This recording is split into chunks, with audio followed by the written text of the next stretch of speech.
Bu video çalışmasında, Excel'de tek bir sütun içerisinde birden fazla kişisel bilgiyi nasıl düzenli ve anlaşılır bir şekilde birleştireceğimizi anlatacağız. Örnek Excel dosyamıza göre tek sütunda yazan veriler bulunmaktadır.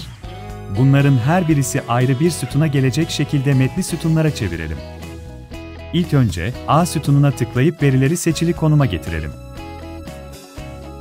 Ardından, Excel'in üst menüsünde yer alan veri menüsüne tıklayalım.